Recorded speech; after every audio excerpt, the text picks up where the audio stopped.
pessoal, tudo bem? Seja bem-vindo a mais um podcast Vida na Vida. Cada semana a gente está aqui sempre batendo um papo muito legal com queridos amigos que fazem parte dessa nossa família, família da fé. E a gente tem tentado fazer o que o nome diz, trazer mais vida para a sua vida. Temos tentado, pela graça de Deus, sermos instrumentos dele aqui para te abençoar, enquanto a gente também aqui é muito abençoado. E hoje eu estou muito feliz de estar acompanhado aqui de uma pessoa que eu já conheço há bastante tempo, que é membro da nossa família, na Igreja de Nova Vida, lá em Maricá, na Família da Fé.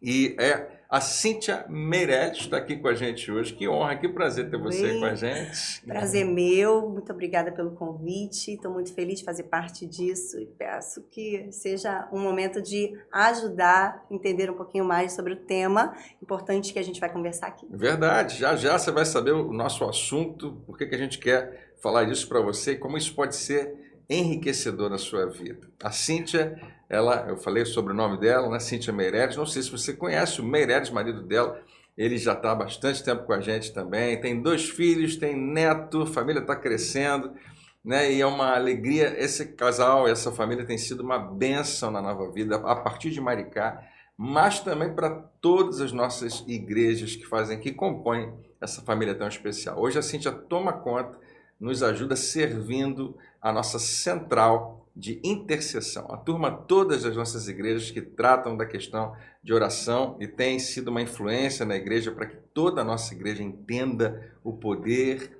e o valor da oração uns pelos outros. E é claro, já dei a dica que é disso que a gente vai estar conversando já já. E eu tenho certeza que vai ser uma bênção para você, pode inspirar você. Então, nesse momento, se você ainda não fez, compartilhe aí com todo mundo esse nosso bate-papo, para que outras pessoas possam participar também com a gente nesse momento do nosso Vida na Vida. Cíntia, que prazer imenso você estar aqui com a gente. E a gente tá chegando nesse momento aí, mais uma semana falando, e a gente conversou com vários pastores, com vários amigos, entendendo que alguns temas, algumas conversas são cruciais para a igreja, né? São importantes demais. E o tema oração e intercessão, claro, tem que ser um dos primeiros, é um dos mais importantes, diz respeito ao nosso relacionamento com Deus, diz respeito a nós acessarmos também o poder de Deus e a graça dele na nossa vida. Então a gente sabe que isso é fundamental. E eu sei que você é apaixonada por isso. Sim. E você não apenas gosta do assunto, mas você ama viver essa vida de oração e intercessão. E isso é inspirador para muita gente. Eu posso te dizer que com certeza muita gente olhou para a sua vida e foi inspirada e hoje vive uma vida diferente. E a gente quer falar um pouquinho disso, mas antes a gente quer conhecer um pouco você, conhecer quem é a Cíntia, quem é a mãe, a esposa, a mulher de Deus, a pessoa que Deus tem usado dessa maneira tão especial. Como é que é um pouquinho aí da sua história de vida, do seu encontro com Jesus? Conta pra gente. Em primeiro lugar, mais uma vez, obrigada pelo convite. Me sinto muito honrada fazer parte do que Deus está fazendo. E a minha vida com Jesus, eu cresci num lar evangélico. Primeiro vou me apresentar, né? Apresentar minha família. Então, eu sou esposa do Meirelles, como você falou. Um homem que me impulsiona, me carrega, ele me leva, ele me traz. E ele faz isso com muita gente também, né? Ele é muito ativador, o Meirelles. É uma benção na nossa vida. Serviço, pronto para servir sempre. E sou a mãe da Beatriz e do Bruno e vó do Arthur. É isso aí. Presente de Deus na minha vida. Sou fonoaudióloga, clínica, acompanho a equipe do NASF, que ajuda a dar apoio às famílias de alguns postos de saúde da minha cidade, mas o que eu sou completamente apaixonada é ser professora da Avance. Eu amo compartilhar a palavra, eu amo falar sobre isso, aprender, é sempre um tempo muito enriquecedor, e a oração aprendi esse estilo de vida que alguém começou para mim, eu vou te confessar. Uma das perguntas é, quando começou isso? Sim. Alguém começou isso para mim, eu vim de um lar evangélico, a minha avó, minha bisavó, elas faziam culto matutino, você já ouviu falar nisso? É cultural, né? O culto matutino. O culto matutino acontecia quando? Claro que eu sei que é de manhã, essa pergunta mais ridícula do mundo. Mas era todo dia? Era assim, a gente ia passar férias na casa das minhas avós, lá em Campos dos Goitacazes, né, que é noroeste do estado. E às 5 da manhã ela queria que nós fôssemos para ficar com elas nesse momento de culto. Então tinha louvor, tinha oração, e eu confesso que eu ia falando, não, vó, eu já vou, daqui a pouco eu vou. E lá pelos meus 8 ou 9 anos eu não queria ir eu queria dormir. Lógico. Queria dormir. 5 da manhã. Mas eu digo que eu fugia das minhas avós, mas nunca consegui escapar das orações delas. Olha, que legal. Elas me alcançaram e eu sou fruto desse lugar que foi gerado no altar de Deus, né? Porque a oração é você gerar um coração, a partir do coração de Deus, e você se encontrar, você se conhecer. E depois que você aprende, no início pode ser uma prática que você vai fazer como uma disciplina espiritual, mas eu garanto que você vai se apaixonar. Passar tempo com ele é sempre renovador. Então, a minha história começou assim, lá atrás, com elas me levando, me incentivando. E depois aí saí um pouquinho, pedi minha parte da herança. Aos 15 anos, eu batizei com 9 anos, era bem pequenininha. Cresci na Igreja Batista, Mensageira do Rei, é um programa da Igreja Batista, não sei se... Conhecida, famosa. Bem famoso, que tem ali os níveis que você vai passando, de Mensageira do Rei, começa como menina, vai para princesa. E eu me lembro o quanto era difícil decorar, porque a gente tinha que decorar os textos bíblicos, gente. E um dia, numa apresentação, final do ano tinha apresentação, eu comecei a falar, era o Salmo 23, que eu decorei ele todo, e o finalzinho eu esqueci, que era logo passando pelo vale da sombra da morte. Olha só. Não temerei mal algum. Depois eu gravei, nunca mais esqueci. Nunca mais. Agora ficou mais forte ainda do que nunca, né? Eu acho que, se não me engano, a minha esposa Rafa, ela também fez parte da Igreja Batista, lá na Tijuca, da Batista Peniel, e eu acho que ela foi mensageira do Rei também. Decorava versículos, essas coisas. Foi um período não muito longo, mas que ela teria também algo para contar. Sim. Aí, com certeza. E ser mensageira do Rei, algo que ficou na minha vida. Eu amo levar a mensagem do Rei. Mas, como eu disse, teve um tempo que eu pedi a minha herança aos 15 anos e fiquei afastada. E nesse tempo foi que eu conheci meu marido. E eu conheci ele numa matinê, na época. Eu nem sei se isso existe mais, eu acho que não. De vez em quando a gente ouve falar, mas é um nome antigo. É um antigo. E ele não queria nem saber de crente, porque crente, aonde ele morava, tinha uns péssimos testemunhos. E foi ali uma obra de resgate, porque eu fiquei nesse tempo, 15 anos mais ou menos afastada. E, gente, sem Jesus, num casamento é impossível dar certo.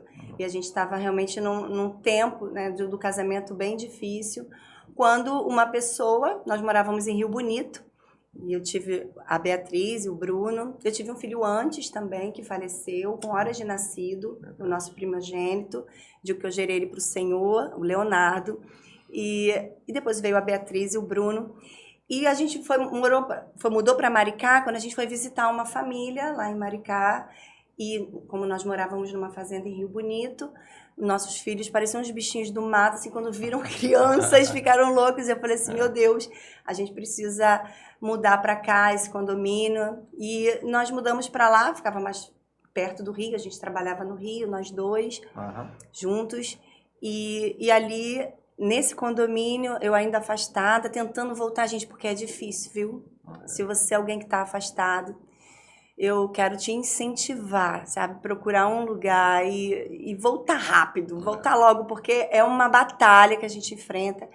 E eu me lembro que eu ia visitar, mas não conseguia ficar. E uma vizinha, então, a minha história na oração, além das minhas avós, que com certeza foram intercessoras na minha vida, essa vizinha, que eu só via essa vizinha algumas vezes de manhã, de tarde, a gente trabalhava o dia todo, ela falou, um dia ela me parou na rua do condomínio e falou assim, ô Cíntia, eu não sei porquê, mas Deus tem me acordado de madrugada para orar por você. Aí eu me assustei porque eu mal conhecia aquela mulher. E aí ela falou assim, algo que me marcou, porque ela disse assim, ele falou para mim, se eu encontrasse com você, para te dizer que ele te ama muito. Aí aquilo para mim, eu fui correndo para casa, eu falei, eu quero voltar, e eu vou voltar hoje. E aí ela ia numa igreja do Véuzinho, que eu não lembro, acho que é a Congregação Cristã do Brasil. Essa eu acho que também e também tinha a Igreja da Restauração também, se não me engano usava. Mas eu acho que essa era a Congregação Cristã do Brasil. Uma igreja muito grande, muito forte no Brasil. Forte. E aí ela falou, se você quiser ir comigo, visitar, eu falei, eu quero muito. E eu fui, aí ali eu comecei a caminhar, fui para uma outra igreja também, Renascer em Cristo, fiquei um tempo. Meu marido só ia me buscar, ficava na porta, falando, não quero saber de crente não, porque os testemunhos que ele conta de maridos que, por exemplo, brigavam com as mulheres e de noite botava a Bíblia no domingo e ia para a igreja, então tinha aquela capa, né, de crente, mas não tinha uma vida de crente, né? Entendi. Vivia o domingo na igreja, mas na semana não era o evangelho que pregava. Então ele não queria, falou, eu posso ir, te levo. E nós estávamos vivendo um tempo difícil no casamento, né? E eu comecei a pedir a Deus que restaurasse primeiro a minha casa, meu casamento, né? E ele começou a ir devagarinho, ele sentava lá atrás, fone de ouvido, assistindo o jogo do Flamengo, me lembro. Às vezes ele gritava gol, alguém achava que estava dando aleluia.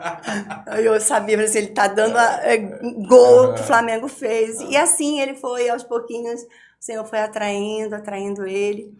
E em 2008 ele batizou, aceitou Jesus e batizou. O batismo dele foi junto com a Bia no mesmo dia, foi lindo. Eu vi Deus ali restaurando a nossa sorte, né? Nossa vida financeira, nossa vida emocional, nossa vida conjugal.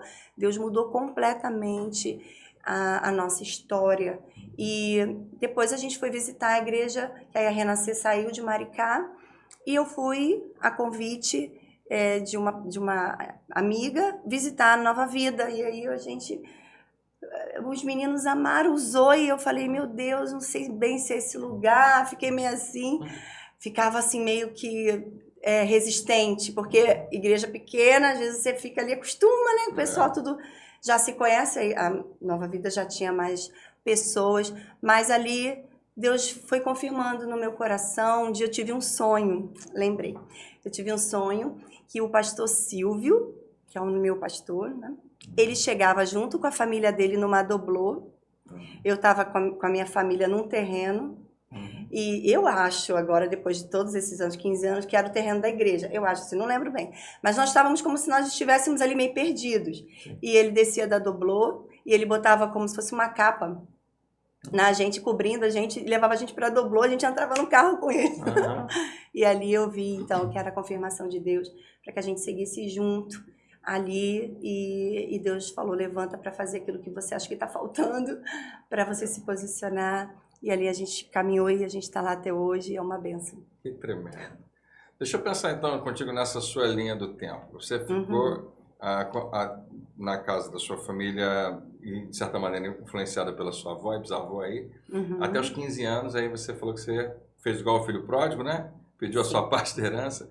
Você só voltou 15 anos depois, foi isso mesmo? Então, Isso. nesse período, você se casou e teve seus filhos. Isso. Tá? Você teve uma experiência de vida de casamento e de filhos, não necessariamente envolvido numa igreja. Mas o coração, né, ardendo em algum nível, isso tudo. Sim, sim. E aí você tem, depois desse tempo todo, então já aos seus 30 aproximadamente, esse reencontro. Exatamente. E aí Deus vai fazendo um milagre atrás do outro aí, na família, né, trazendo... Aí o Bruno tinha 6 anos aproximadamente, né? Bia 4 anos mais velha, 10 anos, foi nesse tempo que eles cresceram ali, e Deus foi me tomando inteira para ele, né? Porque, embora eu tivesse crescido num lar evangélico, fosse a IBD, fizesse a Mensageira do Rei, não tinha um relacionamento.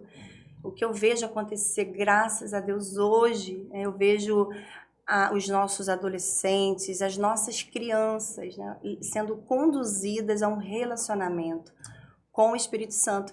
E quando eu voltei, foi assim, um mergulho na graça, e literalmente foi um mergulho, porque na época meu marido, a gente se abraçou, se perdoando, porque a gente tinha muita ofensa, né? Era assim, muita coisa, a gente falava um para o outro, se magoava, se feria, e a gente mergulhou numa piscina que tinha na casa que nós morávamos, alugada, nós 4, eu, ele e as crianças. Então, aquele mergulho foi profético, né? Eu tenho me movido no ambiente profético, e hoje eu entendo que aquele mergulho foi profético, de Deus limpando a gente de dentro para fora, e levando a gente a um novo relacionamento, tanto familiar quanto também de amigos, porque nós não tínhamos amigos, né? A gente ficava... E a falta, isso faz muita falta, você ter amigos que são amigos de Deus para te dar bons conselhos. A igreja, ela é essa comunidade que promove esse ambiente saudável para você crescer. Sim. E foi um mergulho nessa graça e Deus me tomou de uma forma que eu tinha dificuldade de aprender, como eu disse para vocês, eu tinha esquecido um versículo. E hoje, depois da escola Ágape, depois fiz a Atos e fiz a Avance, e Deus assim me iluminou os olhos do coração para aprender a palavra. E hoje eu vejo essa graça de Deus assim, moldando mesmo essa criação dele na forma original, como ele sempre pensou. Então foi esse resgate mesmo, esse mergulho. Eu ia justamente te perguntar isso, assim, que nesse tempo que você voltou para a igreja foi fundamental para você acordar para certas coisas, para certas verdades espirituais. Você já mencionou que a escola teve um papel muito importante. Hoje você realmente dá aula junto com muitos professores maravilhosos, de Maricá e da nossa turma toda. E eu já te ouvi dando aula, gosto demais da maneira como você comunica. Mas você teve um tempo antes que você era aluna, tanto na Ágape, mais tarde na Avance, em algum nível hoje na Avance, na Atos também. O que você lembra que contribuiu bastante para você nesse tempo, quando se trata de Deus ir apontando o caminho que Ele tem para você? Não apenas ministerialmente, mas para a sua vida pessoal, para os seus relacionamentos. O que você tem assim? Por que eu estou falando isso para você? Porque todo dia quase eu ouço alguém falando do valor que a escola tem na sua vida. Sim. E a gente fala de vez em quando aqui no nosso podcast, mas a gente fala com alguma frequência nas fileiras da igreja. Nós realmente acreditamos que Deus faz coisas tremendas através da escola, né? E realmente forma, não apenas informa, né? Mas forma e transforma a vida de muitas pessoas. Então eu acho que você é um testemunho vivo disso. Sim. Queria que você falasse um pouquinho como esse tempo foi importante para você. Sim.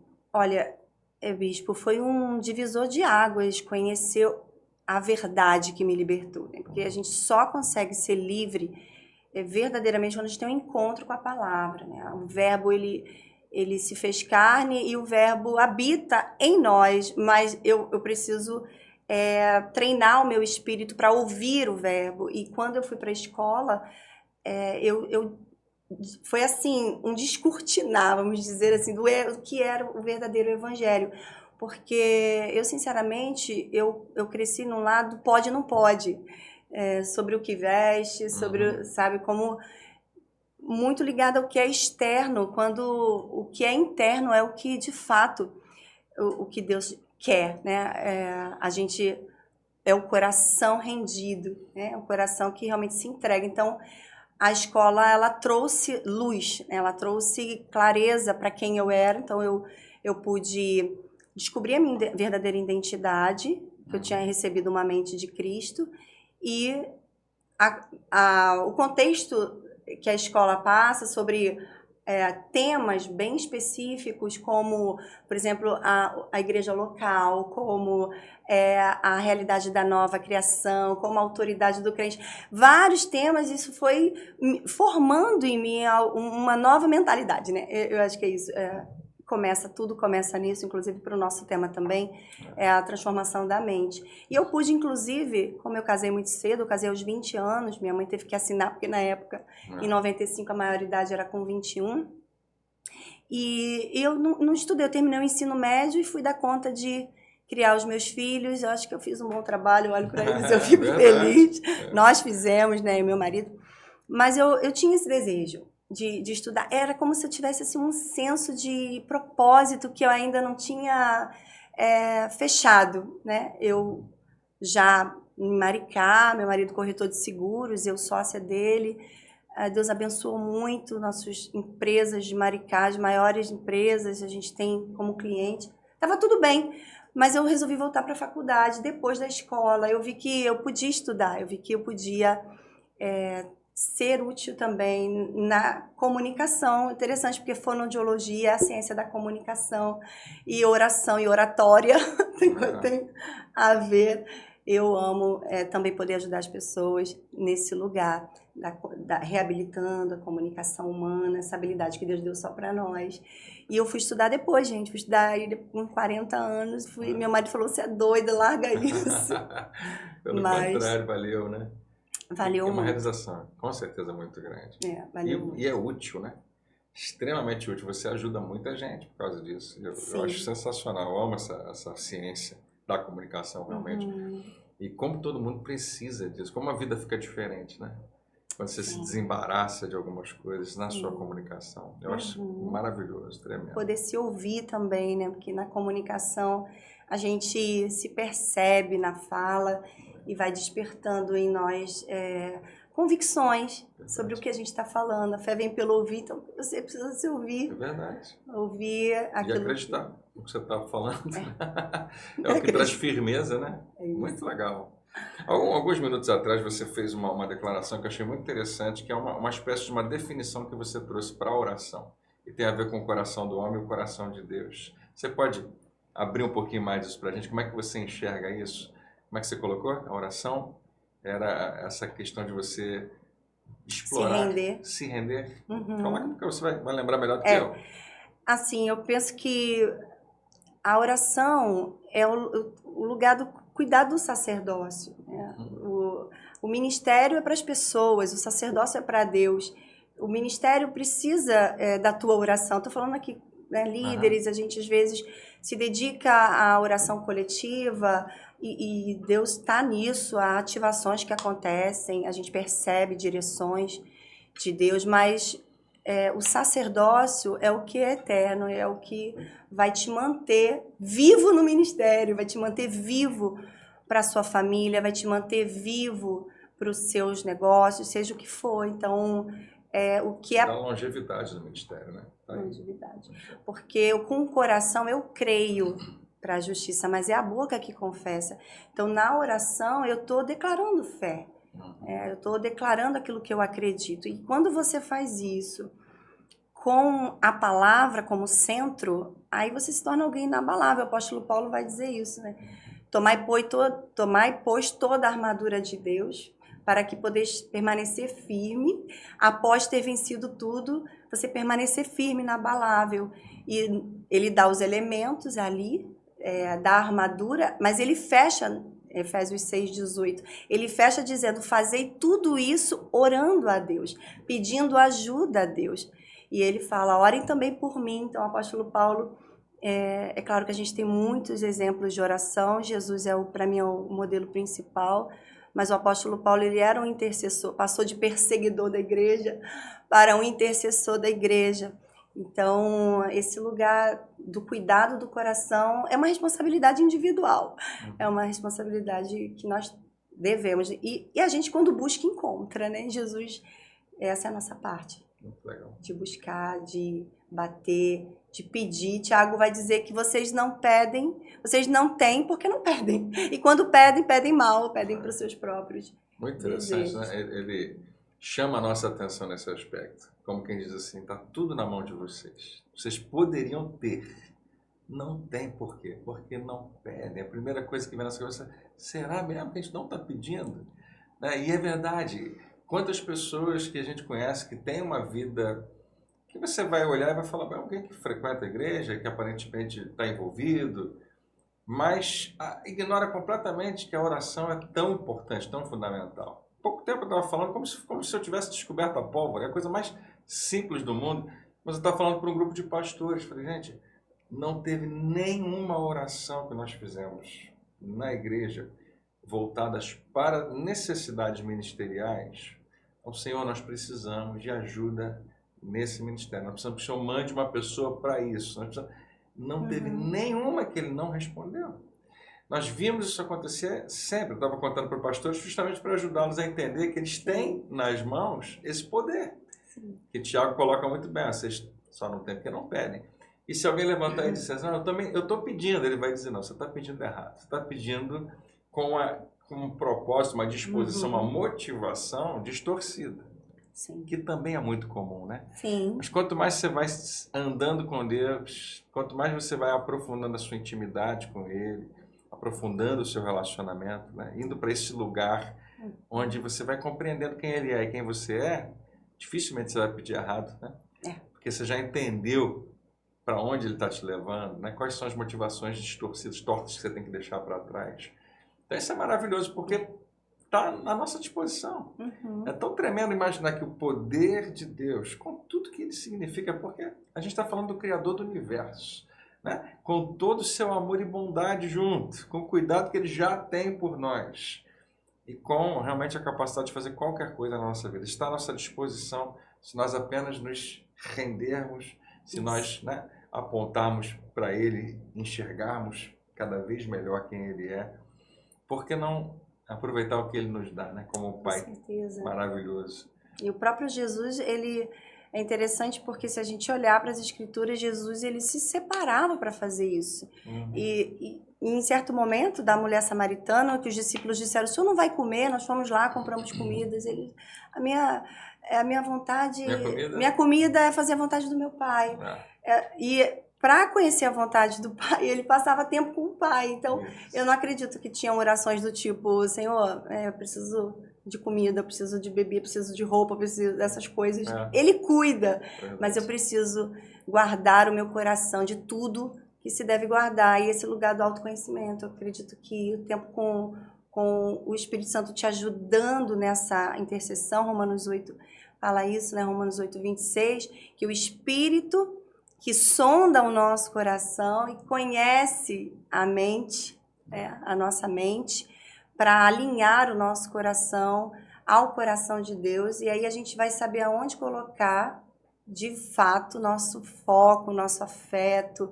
Eu creio que a oração é esse lugar, gente, de a gente alinhar o coração ao coração de Deus e se reposicionar muitas vezes. É claro que a maioria das vezes que eu vou para o lugar da oração, quando eu saio, tá tudo do mesmo jeito, mas eu não tô. É verdade, com certeza. Mas eu já encontrei ali o lugar, uma direção. O Espírito Santo sempre lembra, às vezes ele até canta pra gente um louvor, que é uma arma de guerra também muito poderosa. A adoração, né? Levante um aleluia. Então a gente tem aí algumas orações que a intercessão é uma, né, das orações, tipos de orações também, né? Sim. Que é a gente... Intercessão é estar entre sessões, e nós estamos entre céu e terra. Já estamos nesse lugar que Efésios 1 vai dizer para nós, todas as bênçãos espirituais das regiões celestiais em Cristo, Jesus nos pertence. E como acessar isso? Você tem um caminho novo e vivo. Você precisa acessar pelo novo e vivo caminho. Eu quero explorar isso contigo, para a gente ir mais fundo na questão da intercessão, mas eu não posso deixar de... A gente não pode ignorar a riqueza dessa passagem que você usou, do Senhor Jesus falando para os discípulos, logo depois do encontro com a mulher samaritana, né? Revela algo muito interessante, porque ele usa o exemplo da comida. Então, os discípulos estavam com fome. Naquela época, eu não sei como é que era, né? Hoje em dia, a gente tem algumas facilidades para comer, mas ainda assim, a maioria das pessoas que eu conheço está sempre pensando na próxima refeição. Né? Porque, almoço pensando na janta. Exatamente, porque a questão da comida tem dois aspectos muito importantes. Um é do prazer, né? Traz prazer. E o outro é justamente da sua sustentação, da necessidade que você tem daquilo. E aí eles vão comprar comida e voltam, falando: Jesus, você tem que comer. E ele vai e fala: olha, minha comida não é essa. Como quem diz assim, o prazer e o sustento que a comida pode me trazer, eu já estou recebendo. Eu imagino que essa cena deve ter sido espetacular, porque Jesus devia estar muito feliz com o que estava acontecendo. Aquela mulher, ela vai até o seu povo para falar dele e volta com uma multidão que vai ficar ali mais 2, 3 dias conversando com ele. E a salvação que acontece é imensa. Então, o prazer de estar envolvido no que Deus está fazendo traz imensa satisfação e sustenta Jesus. Então, tem a ver com o que você acabou de falar. O tempo que ele gastava com Deus para entender a vontade dele, né? Minha comida é fazer a vontade do Pai, a vontade daquele que me enviou, traz imensa satisfação.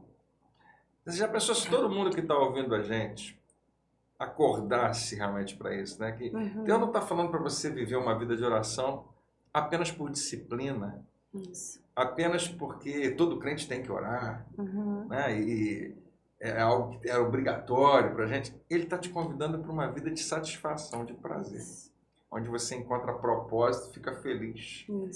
E eu sei que vai parecer feio o que eu vou falar agora, mas você esquece até de comer. É verdade.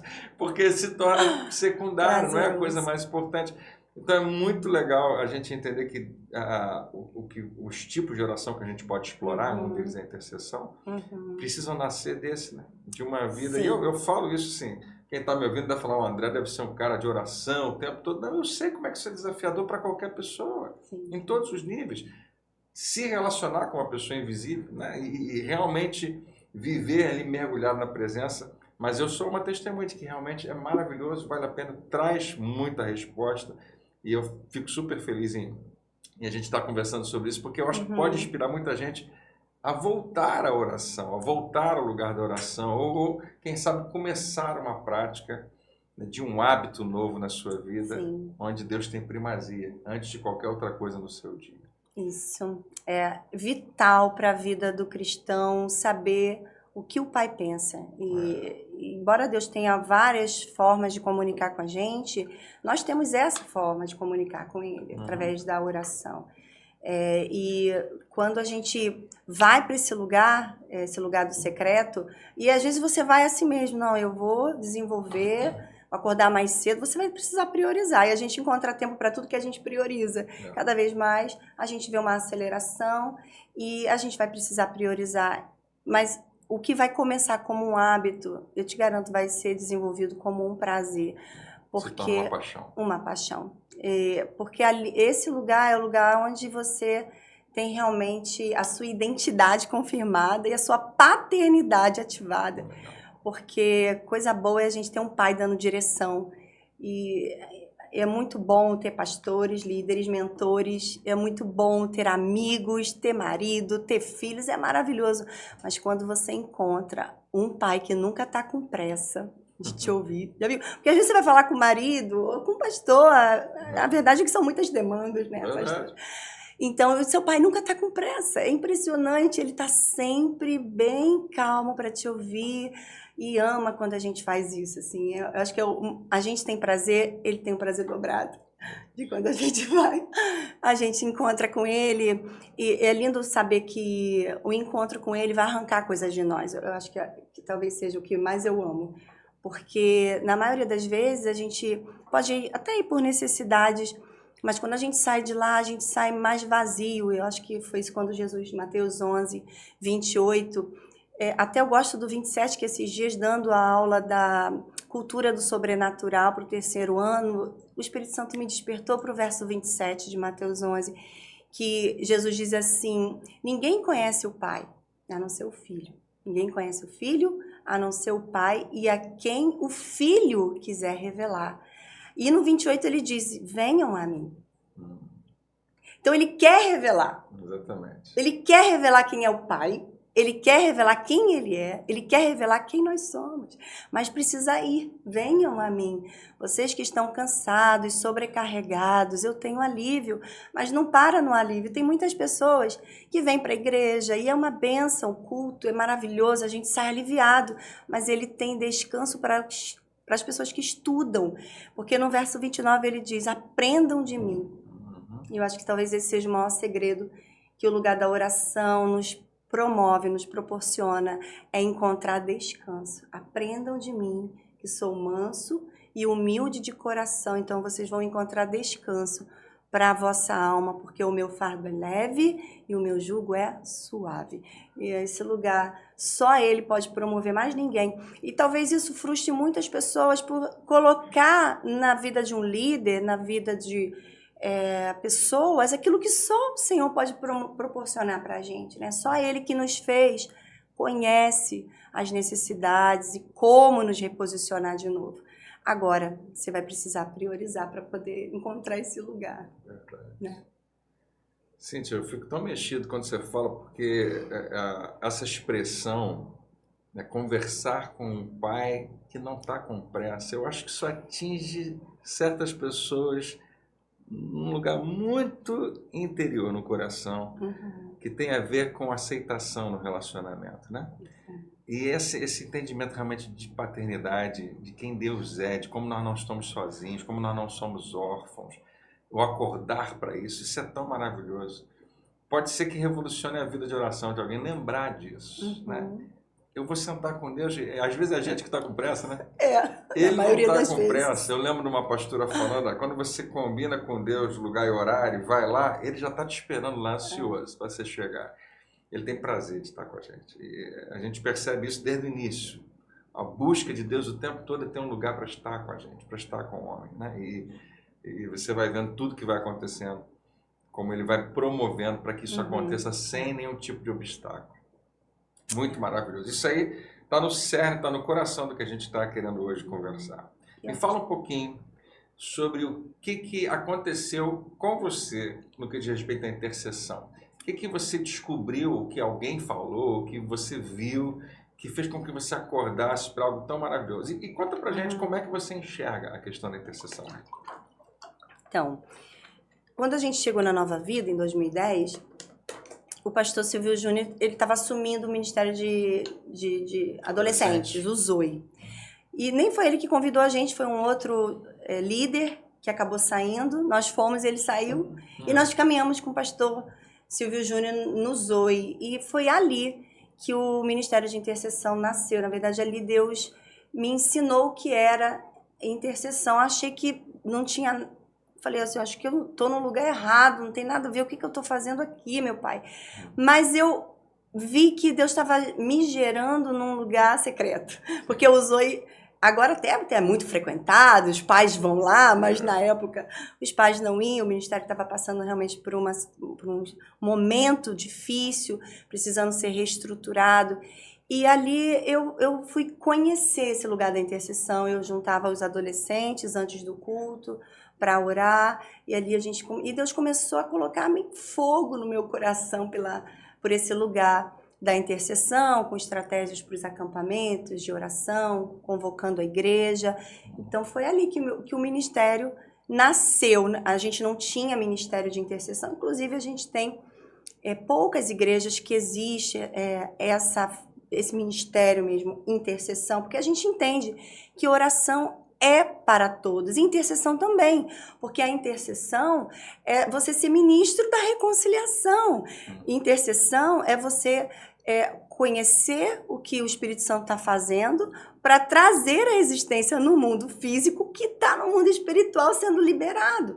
Então, na intercessão, a gente vai tendo as setas, vai percebendo a estação para gerar isso, trazendo para a terra.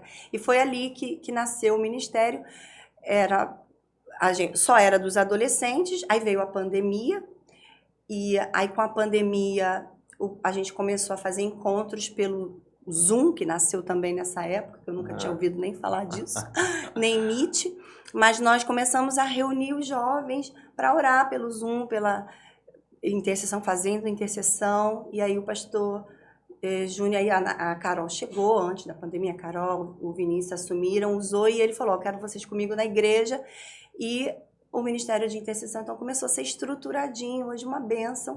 A gente tem a casa de oração também, todo dia tem horários com pessoas, Deus, a graça purinha, Deus mandando os seus atalaias, os seus sentinelas no lugar da oração, gerando o que está no coração de Deus, porque interceder é isso, é cooperar com o que o Espírito Santo está fazendo, é uma resposta. E à medida que a gente vai engajando com ele, ele vai também revelando o que ele está fazendo. E aí é um passo de cada vez mesmo. Eu quero que você continue, porque eu queria que você falasse um pouquinho mais sobre como isso tem acontecido, mas acho que é interessante também mencionar um aspecto que eu acho que pode ser visto no mínimo de duas maneiras. Eu já ouvi alguns pastores fazendo uma crítica muito dura da igreja ter um ministério de intercessão por uma razão. Porque são igrejas que depositam nesse ministério toda essa responsabilidade. Então a igreja diz assim, eu não preciso orar, eu não preciso interceder, nós temos um grupo para isso.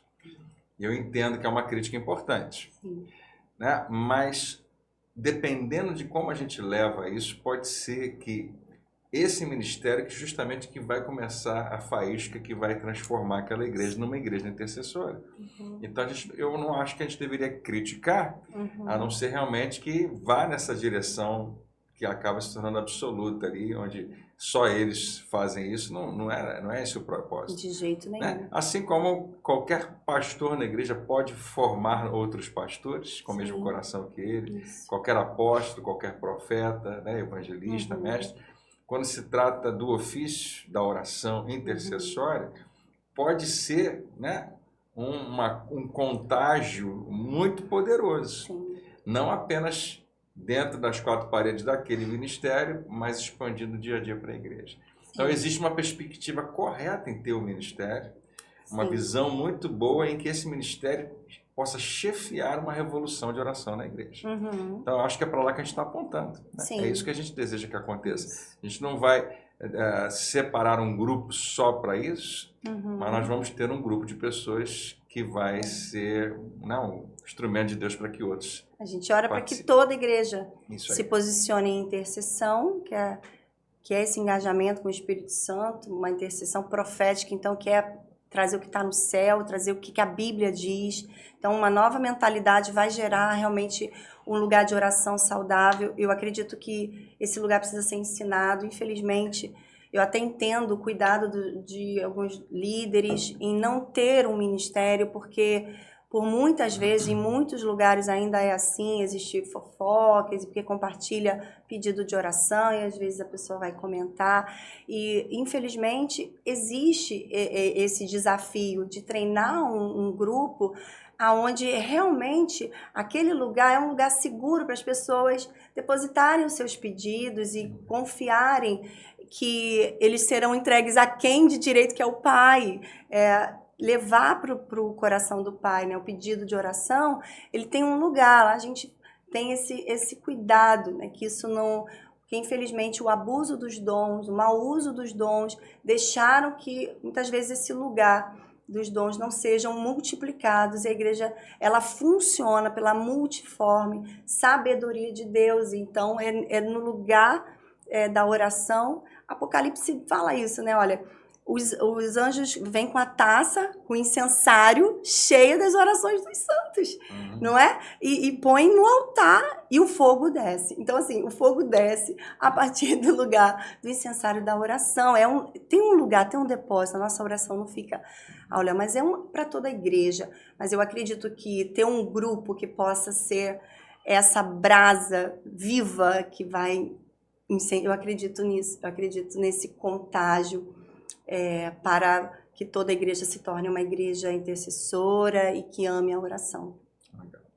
Me conta um pouquinho de algumas experiências que você teve nessa prática da intercessão, a maneira como talvez você tenha visto isso operando já na igreja local ou em outros ambientes. O que você aprendeu nesse tempo que você falou assim, tá vendo, gente? Olha aqui como é que isso aqui funciona, né? Olha como isso aqui é poderoso. Claro que a gente está falando de algo que a igreja precisa estar encharcada. Nós oramos uns pelos outros e Deus responde a nossa oração. Nós oramos pela cura de alguém, nós oramos para que Deus restaure uma família ou para que sustente alguém que está passando por necessidade. Nós vemos resposta, né? Frequentemente. Mas a gente está falando de um esforço conjunto, de várias pessoas apontando também naquela direção. Nesse teu tempo, né? Nessa sua jornada, o que você viu assim, que chama a sua atenção assim, para a grandeza desse propósito? Eu vi o fator tempo, você falou do tempo. O tempo, ele é fundamental naquilo que está sendo gerado no secreto. Às vezes você vai achar que está tudo igual.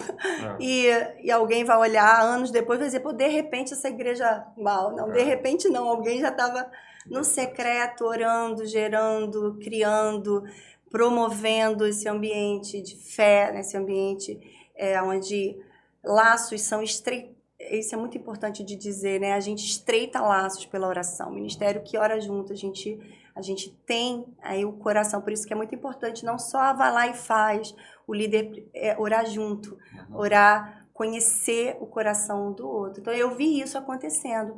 Eu vi, vou dar o meu exemplo, né? A gente precisa ser leal à visão que Deus deu a uma igreja onde você está depositado. Deus te colocou ali com um propósito. E um versículo que tem saltado para o meu coração demais esses últimos tempos é Atos 13, quando Deus vai dizer ali, achei Davi Se ele achou é porque ele estava procurando. Então eu creio que Deus procura, sabe? Homem que fez tudo conforme a minha vontade na sua geração. Então, na geração passada eu não posso fazer, na futura também não, eu só tenho essa para fazer.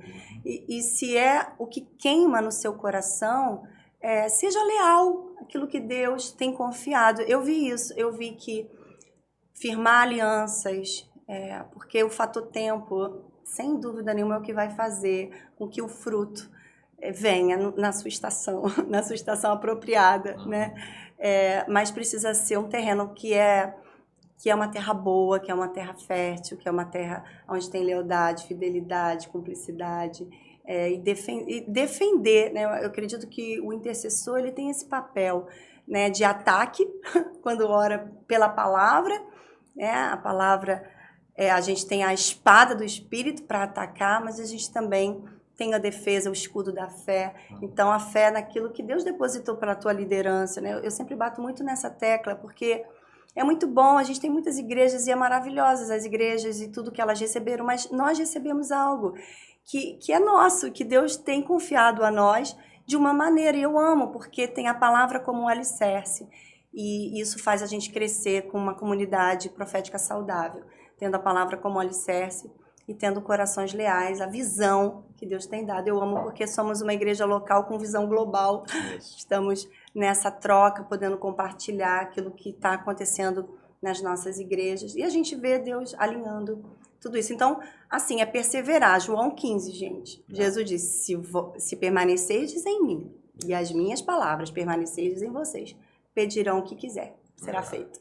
Você falou justamente o que eu estava pensando agora. João capítulo 15... Não sei se em qualquer versão, mas na versão mais clássica da Almeida, revista atualizada, em alguns versículos ali a expressão permanecer aparece 12 vezes. É o tema daquele discurso de Jesus naquela reunião com os seus discípulos. São os 12 estão ali com ele ainda, né? Não sei se Judas já tinha saído nesse momento, mas ele repete essa expressão como quem diz, é a chave. A chave não é você começar ou terminar, mas é permanecer. É o meio que é o grande lance. É conseguir continuar. E a gente vê isso o tempo todo, né, Cíntia? As pessoas que permanecem são aquelas que alcançam. Sim. E a maioria das pessoas que desistem nesse período que deveriam permanecer. Porque não é difícil começar. E não dá para ser diferente. Raramente você vê Deus, na nossa experiência de vida, Deus fazendo alguma coisa que é imediato. Tudo obedece um processo. Você não planta hoje e colheu amanhã, existe um tempo de espera, existe muitas coisas que acontecem. Eu ouvi um pastor falando isso, eu achei fascinante. A gente quer muito chegar lá no fim, no resultado, na oração atendida, mas Deus ama o processo. É onde Ele nos forja, é onde Ele vai nos preparando, vai nos tornando pessoas diferentes. Não é no final, é no meio. Então, esse processo todo que a maioria não gosta de viver, né? Ninguém curte isso, é apaixonante para Deus e precisava se tornar para a gente. A gente deveria amar o processo, né? Eu estava pensando nisso, quando você estava falando. Acaba que o final do que você quer acaba não sendo mais seu foco. Porque o processo com ele vai te tornando alguém cada vez menos de você e mais dele. Você muda. Você não muda só porque aquilo se concluiu, a sua oração foi atendida, uma realização aconteceu. Também, mas é o que ele vai fazendo no meio do caminho, né? Eu já usei algumas vezes uma expressão do pastor, eu acho que é dele, do pastor Paulo Borges Júnior, que ele faz um discurso muito interessante, eu vou resumir aqui, que Deus não estava em Abraão apenas tentando trazer um filho. Um filho com 9 meses resolve. Ele estava tentando forjar um pai, fazer um pai que tem uma história sensacional de vida, né? Você imagina, todas as famílias que hoje têm alguma relevância na Terra não são famílias pequenininhas, são famílias grandes. E é interessante isso. A gente às vezes não gosta de olhar para isso, mas é verdade. A força que a família tem e de uma posteridade que cada vez tem mais influência. Eu tenho um exemplo. Na minha família, originalmente grande, cada vez vai se tornando menor, que o pessoal vai querendo ter menos filho, né? Mas a quantidade de pastores e homens de influência e mulheres de influência que tem nessa família e que fizeram grande diferença na sua geração é muito grande. Então, dar continuidade a isso é um desafio, mas é muito interessante como Deus trabalha com a família. Abraão tem lá uma família grande, e não tem filho, nem um filho. Agora imagina, Deus chega para ele e fala, vou te dar um filho. E ele resolve crer e confiar em Deus. E aí não vem no dia seguinte, né? Não vem no mês seguinte. Não vem no ano seguinte. No ano seguinte parece que ele ficou só mais velho e a sua esposa Sara está mais estéril do que nunca, porque já era estéril na sua juventude, agora então... E aí, como é que você é Abraão numa hora dessa, onde você tem que aceitar um processo conversando com alguém invisível? E aí no segundo ano, e 25 anos se passam para que a promessa se cumpra. E o que acontece nesse tempo? Eu sei que esse cara é forjado de uma maneira, ele é tratado por Deus de tal maneira que ele só confia mais e mais em Deus, a ponto de Deus, num determinado momento, que finalmente a promessa se cumpriu, fala, me dá o seu filho. Que loucura, né? Eu quero que você sacrifique Isaac. Isso aí é motivo de muita polêmica, sacrificar filhos. Não era estranho naquela época, em várias religiões, que crianças fossem sacrificadas, por mais horroroso que isso possa parecer. A gente vive num tempo bem diferente, graças a Deus. Mas Abraão conhecia um pouco aquele sistema. Ele estava familiarizado com a ideia. E ele vai lá e vai sacrificar o seu filho. Até que Deus fala, não, porque agora eu te conheço. E eu fico tentando me colocar, porque isso só é revelado de fato em Hebreus. Ali em Gênesis não fala, mas em Hebreus fala que Abraão tinha tanta confiança em Deus. Meu filho estava me perguntando ontem, que a gente estava brincando com essa ideia, ele falou, como é que eu ia encarar você se você tentasse me matar para agradar a Deus? Eu falei, depende do quanto que você confia em mim e confia em Deus. Vai depender tudo disso, né? Porque como é que Isaac ficou? Meu Deus, meu pai ia me matar, isso mesmo. Mas talvez, se essa conversa tivesse acontecido, ou tiver acontecido, Abraão teria a oportunidade de dizer, não, filho, fica tranquila. Se eu te matasse, Deus ia te ressuscitar. Porque é isso que está lá em Hebreus. Que ele tinha tanta crença, tanta confiança de que a promessa era sobre Isaac, que quando chegasse, né, se fosse necessário, e não foi que a morte acontecesse, está lá escrito, Abraão acreditava que Deus era poderoso para ressuscitá-lo. Por isso que ele fala, nós vamos... para os empregados, né? Nós vamos e vamos voltar. Fala no plural, nós dois vamos voltar. Então, o que acontece? Que não aconteceria no primeiro ano, talvez, nem no segundo, mas 25 anos depois, esse homem está apto para ser chamado por Deus e por tantas gerações depois. Nós estamos aqui 5.000 anos depois, sei lá, 4.000 anos depois, as maiores religiões mais expressivas, judaísmo, islamismo e o cristianismo, tendo essa pessoa como um ícone da fé. Não é do nada. O processo deve ser respeitado. Sim. A vivência com Deus faz toda a diferença. E a gente tem hoje o caminho aberto através da oração e da intercessão. Então isso é tremendo, é maravilhoso. É justamente isso. Você falou de Abraão. Abraão foi intercessor. Foi? Intercessor por Ló, né? Por Ló, pela lá família. Na Babilônia, intercedeu por um lugar Que tenebroso, que nem merecia. Isso é uma coisa importante para a gente pensar, porque às vezes a gente vai dizer, vou orar porque já está tudo perdido, está uma treva danada. Pois é, há pessoas que o Senhor quer resgatar. Me lembrei também de 1 Timóteo, capítulo 2, o apóstolo Paulo falando para Timóteo, Timóteo, olha, antes de tudo, eu recomendo que você faça orações, intercessões, ações de graça, súplicas por todos os santos. Ore pelos reis, pelos governantes, para que vocês tenham uma vida mansa e pacífica. Quer ter uma vida mansa e pacífica? Antes de tudo, faça, porque essa é a vontade de Deus. Que todos sejam salvos e chegam ao pleno conhecimento da verdade. Então, as trevas, elas querem todo o tempo ocultar a verdade, distrair a gente. Então, é a vontade de Deus alcançar pessoas que a gente não sabe onde estão. Né? Estão na Babilônia, estão aí nesse mundo tenebroso e que nós, como aí os filhos da fé de Abraão, ao exemplo do nosso pai da fé, que creu, por isso foi imputado como justiça, naquilo que ele creu, eu também creio, por isso falo, por isso oro, por isso, né, faço essas declarações, porque eu acredito que é um tempo onde a colheita, os campos estão prontos para a colheita. Em todo culto eu vejo pessoas se rendendo, sabe, bispo? A gente nem tinha muito essa cultura de fazer o apelo, e a gente tem feito apelo. E até pelo YouTube, pessoas, eu quero Jesus, meu Deus. A gente precisa estar pronto. E eu acredito que a gente nunca vai achar que está pronta, essa é a verdade. Mas nós estamos caminhando nesse processo de ser desenvolvido de dentro para fora. Eu estou lendo o livro do Cristiano Miranda, né, o apóstolo, tenho também feito o curso Fatá, né, com a profeta Camila, e é de dentro para fora, né, você não tem que orar, você precisa, porque isso é vital para a tua vida. E antes de tudo, porque também, não sei se vocês já ouviram, de que, ai gente, olha, já fiz tudo, só me resta orar. Olha, eu tenho um ranço dessa frase. Porque se você fizer da oração a sua primazia, até Charles Spurgeon, ele tem uma frase que eu amo, ele diz assim, quando você aprende a orar por tudo, não fica ansioso por nada. Legal. Então, aprender a orar por tudo. Tudo é tudo, vai tirar férias, não quer que dê problema, ore antes, para que Deus vá preparando esse caminho para nós podermos caminhar com mais segurança. Muito legal.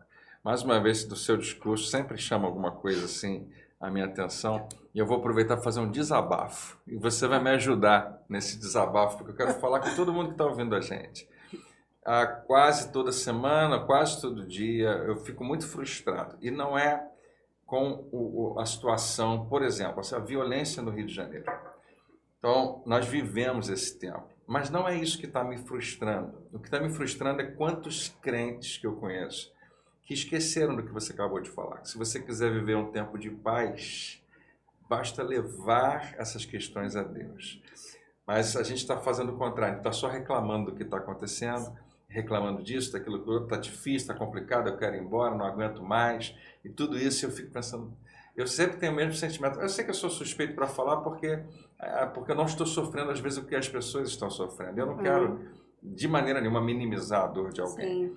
Mas a minha frustração está tipo assim, você não pode ir embora, a gente precisa de você aqui, a gente precisa ter o máximo de gente boa nessa cidade. Mas agora você me lembrou o motivo. A gente precisa ter o máximo de gente boa nessa cidade orando, Sim. intercedendo, porque a resposta, né? Você falou, ore pelos seus governantes, ore pelo rei, ore por quem está... É bíblico fazer isso, é neotestamentário e é eficaz. Será que você que está me ouvindo acredita que a situação no Rio pode mudar? A questão da segurança ou em outros aspectos? Ou você já desacreditou? Eu preciso acreditar que Deus é maior do que tudo que a gente está vendo. Né? E confiar de que se a gente orar, Ele responde. E deveríamos colocar nosso joelho no chão, nossos olhos para cima e pedir a Deus que faça o que só Ele consegue fazer. Sim. Ao invés de apenas ficarmos no que a gente faz tão fácil que o mundo todo faz, que é reclamar. E o diabo tem uma oração, sabia, bispo? Olha aí.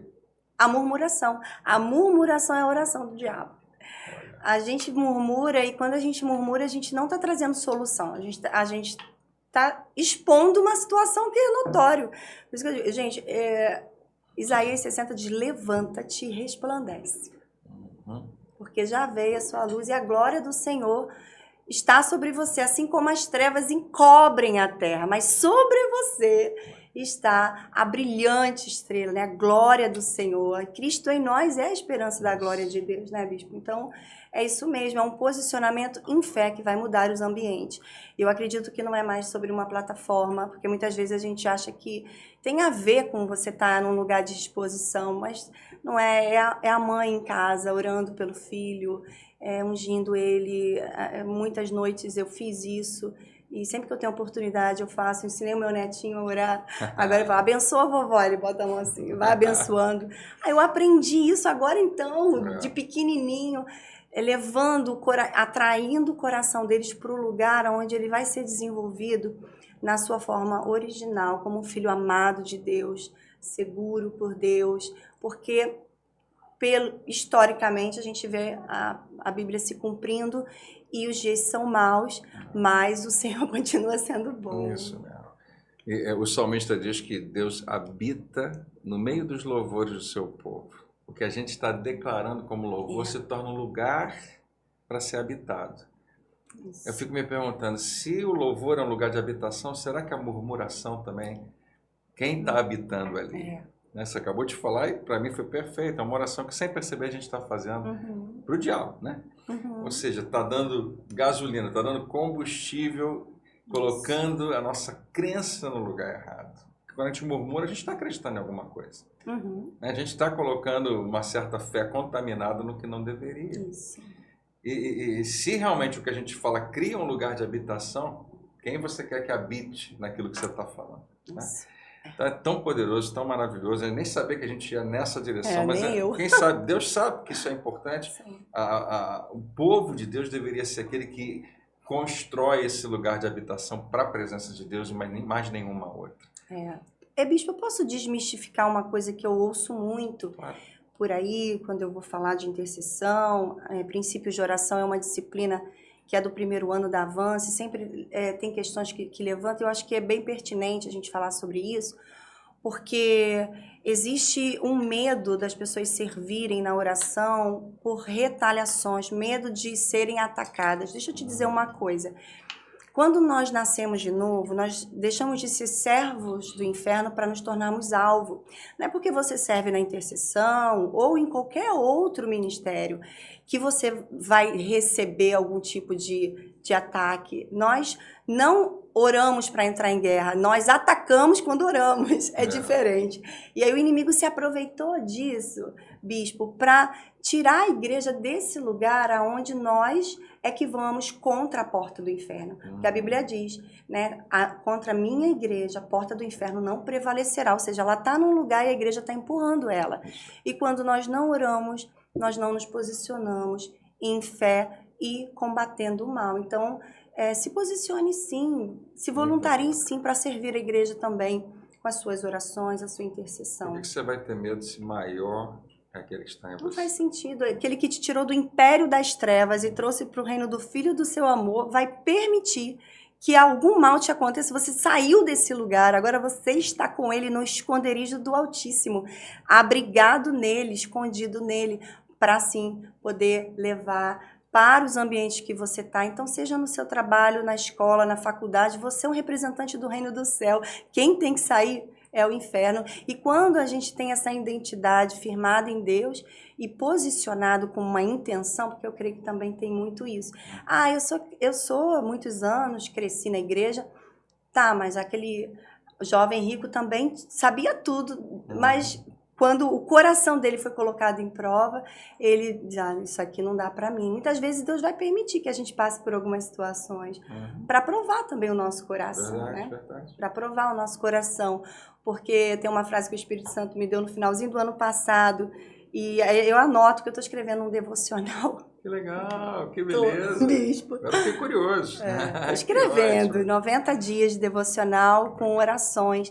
E uma frase que o Espírito Santo me deu foi, não é sobre a intensidade da oração que se faz, mas sobre a rendição do coração que se tem.